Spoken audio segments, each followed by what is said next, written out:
Le 17 février 2026, une journée de superposition symbolique par Stéphane Thomas Berbuteau. Le 17 février 2026 concentre plusieurs événements calendaires et astronomiques. Une éclipse solaire, une nouvelle lune, le nouvel an chinois, année du cheval de feu, une période située autour du Ramadan 2026. Pris séparément, chacun de ces éléments a une explication rationnelle, culturelle ou astronomique. Pris ensemble, ils forment un phénomène intéressant, une superposition de cycles. Et c'est cela qui mérite d'être observé. Premièrement, ce que cela signifie réellement. Une éclipse solaire se produit quand la Lune s'interpose entre la Terre et le Soleil. Une nouvelle Lune correspond exactement au même alignement astronomique.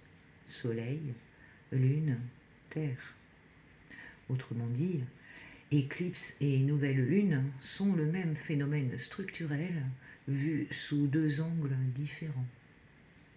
L'un est spectaculaire, l'autre est cyclique. Ce jour-là, la mécanique céleste est simple, c'est un alignement. Il n'y a rien de mystique dans l'alignement, il y a une géométrie. Mais la géométrie influence la perception. Deuxièmement, le mécanisme subtil d'un alignement. Quand trois corps s'alignent parfaitement, il se produit une réduction temporaire de lumière visible, une variation d'intensité, un effet psychophysiologique collectif, changement de luminosité, baisse thermique locale, modification du rythme biologique. Le Soleil ne change pas, la Terre ne change pas, la Lune ne change pas. Ce qui change, c'est l'angle, et c'est une clé majeure. L'alignement n'altère pas la réalité, il modifie l'accès à la lumière. Ce jour parle donc moins de transformation que de révélation.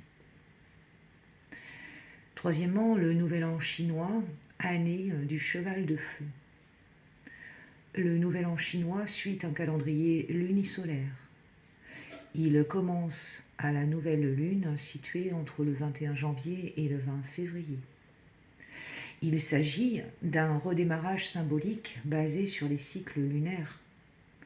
L'année du cheval de feu, dans la tradition chinoise, évoque le mouvement, l'impulsion, l'intensité, l'indépendance, l'énergie rapide et parfois imprévisible. Or, une éclipse et une nouvelle lune représentent un point zéro lunaire. Ce que l'on observe ici, ce n'est pas une charge énergétique mystique, c'est une coïncidence de symboles construits par des calendriers humains basés sur le même astre, la Lune. La Lune sert de base au rythme. Quand plusieurs traditions synchronisent leur calendrier sur la Lune, leurs dates finissent par se superposer. Et ce n'est pas un complot cosmique, c'est une mécanique calendaire. Quatrièmement, le Ramadan. Le Ramadan débute également selon l'observation lunaire. Il dépend du calendrier islamique purement lunaire. Ainsi, encore une fois, la Lune est le facteur commun. Nous avons donc une nouvelle Lune, astronomie, une éclipse, astronomie, un nouvel an, calendrier lunisolaire, un mois sacré, calendrier lunaire. Tout converge vers le même point, la Lune comme régulatrice symbolique des cycles humains. Cinquièmement, ce que révèle réellement cette journée. Ce 17 février 2026 ne contient pas un portail mystique. Il révèle autre chose. La civilisation humaine est synchronisée inconsciemment sur les cycles lunaires. Les religions, les traditions, les rituels, les redémarrages d'années. La Lune structure les rythmes biologiques, émotionnels et sociaux. Ce jour montre simplement une chose, quand plusieurs systèmes utilisent la même horloge céleste, ils se rencontrent. Sixièmement, le véritable secret. Le secret n'est pas énergétique, il est perceptuel. Une éclipse rappelle ceci. La lumière n'a jamais disparu. Seule la ligne de vision est momentanément interrompue. Une nouvelle lune rappelle ceci. Même quand rien n'est visible, le cycle continue. Le nouvel an rappelle ceci. Les humains ont besoin de repères pour recommencer. Et le ramadan rappelle ceci.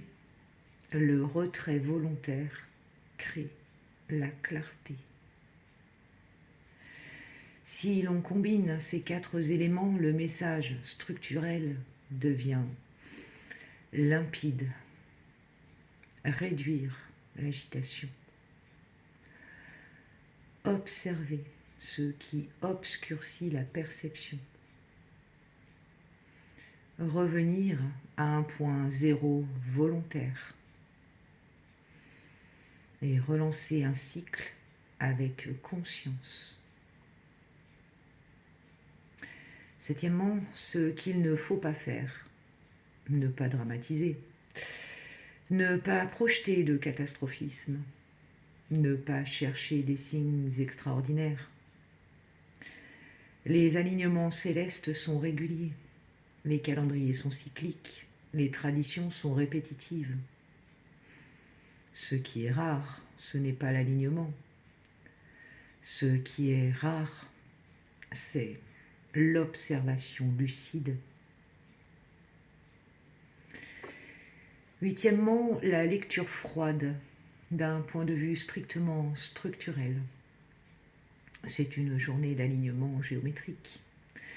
C'est une coïncidence de calendrier lunaire. C'est un redémarrage symbolique pour plusieurs cultures. Aucun événement cosmique n'est déclenché, mais psychologiquement, les superpositions symboliques ont un impact collectif. Quand beaucoup de personnes pensent nouveau départ en même temps, cela influence le climat social. Le champ collectif est plus réceptif aux décisions. Neuvièmement, ce que chacun peut observer. Ce jour-là, il suffit de regarder ton rapport à la lumière, ton besoin de redémarrer quelque chose, ce que tu appelles nouvelle année dans ta vie, ce que tu choisis de purifier. Pas besoin de rituels complexes, l'alignement est déjà là. Conclusion, le 17 février 2026 n'est pas une porte magique, c'est un miroir. Il montre comment l'humanité est structurée par les cycles lunaires. Il montre comment les calendriers façonnent la psychologie collective. Il montre comment un simple changement d'angle peut modifier la perception de la lumière. Et surtout, il rappelle une vérité simple. La lumière ne disparaît jamais. Seul le regard change.